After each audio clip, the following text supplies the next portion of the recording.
আপনি যদি প্রেজেন্টে সেই জিনিসটাকে ফিল করতে নাই পারেন, তাহলে আপনি তাকে ম্যানিফেস্ট করতে পারবেন না। ম্যাক্সিমাম লোক একই টাইমে একটা জিনিসের উপর ফোকাস করতে পারে না। তো এখানেও আপনাকে নিজের মাইন্ডকে ট্রেন্ড করতে হবে। Welcome to my channel everyone. I am Susmita, I am a counselling coach. আর আমি এখানে ল অফ অ্যাট্রাকশন এর সাথে রিলেটেড সমস্ত জিনিস শেয়ার করি। তো আজকে আমরা কথা বলবো ল অফ অ্যাট্রাকশন এর টেকনিক সম্পর্কে। যদি আপনি ল অফ অ্যাট্রাকশন এর কোনো টেকনিক ইউজ করেন, তাহলে আপনার কি করা উচিত এবং কি করা উচিত নয়, এই সম্পর্কে আজকে আমরা ডিটেইলে ডিসকাস করব। তো এন্ড পর্যন্ত ভিডিওটিকে ভালো করে দেখবেন, যাতে আপনারা ক্লিয়ারলি প্রত্যেকটা পয়েন্টস কে বুঝতে পারেন। So let's begin. তো সবার প্রথমে আমরা কথা বলবো যে এই টেকনিকগুলো আসলে কি।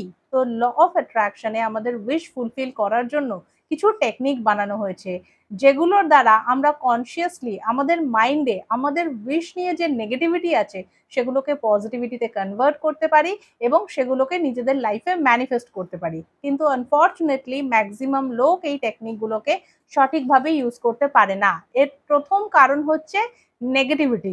যখন আমরা ল অফ অ্যাট্রাকশনের কোনো টেকনিক করছি, তো সেখানে আমরা আমাদের উইশের সাথে অ্যালাইনমেন্ট করছি। রাইটিং টেকনিক হোক বা অ্যাফার্মেশন হোক বা ভিজুয়ালাইজেশন, যেটাই হোক না কেন, সেখানে আমাদেরকে আমাদের উইশটাকে এমনভাবে প্রেজেন্টে ফিল করতে হচ্ছে যে যেন সেই জিনিসটা এই মুহূর্তে আমাদের কাছে আছে। তো আমরা আমাদের উইশের সাথে নিজেকে অ্যালাইন করছি। কিন্তু আপনারা কি করছেন? কবে রেজাল্ট পাবো? এখনো পর্যন্ত রেজাল্ট পেলাম না। আরে আপনারা কি করছেন?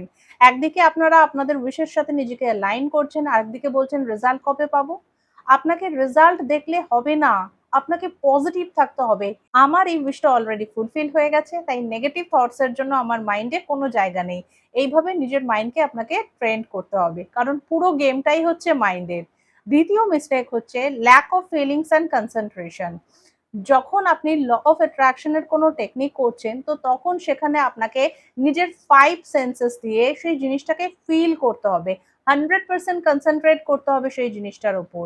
আপনি যদি প্রেজেন্টে সেই জিনিসটাকে ফিল করতে নাই পারেন, তাহলে আপনি তাকে ম্যানিফেস্ট করতে পারবেন না। ম্যাক্সিমাম লোক একই টাইমে একটা জিনিসের উপর ফোকাস করতে পারে না। তো এখানেও আপনাকে নিজের মাইন্ডকে ট্রেন্ড করতে হবে।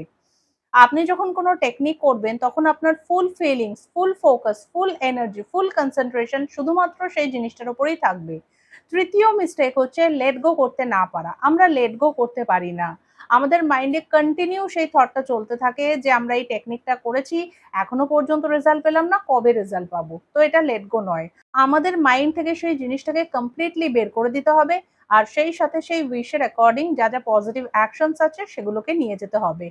ফোর্থ পয়েন্ট ইজ, আমরা একসাথে অনেকগুলো জিনিসকে ফলো করতে থাকি। তো একটা উইশের জন্য এতগুলো টেকনিক করার কোনো মানে নেই। ম্যাক্সিমাম ২ টো অথবা ৩ টে টেকনিক করুন, then let it go.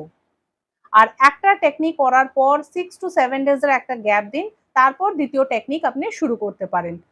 Fifth point is self love. যখন আপনি কোনো টেকনিক করবেন, তখন সেই সাথে আপনাকে নিজের খেয়ালও রাখতে হবে। সেলফ লাভ করতে হবে, নিজের ভাইব্রেশন এর খেয়াল রাখতে হবে, নিজের হ্যাপিনেস এর খেয়াল রাখতে হবে। তো যদি আপনি এই সমস্ত জিনিসের খেয়াল রেখে কোনো টেকনিককে ইউজ করেন, তাহলে আপনি 100% পজিটিভ রেজাল্ট পাবেন। সো আই হোপ এই ভিডিওটা আপনাদের জন্য হেল্পফুল হবে। যদি আপনাদের এই ভিডিও রিলেটেড কোনো কোয়েরিজ থাকে, তাহলে আপনারা আমাকে কমেন্ট বক্সে জিজ্ঞেস করতে পারেন।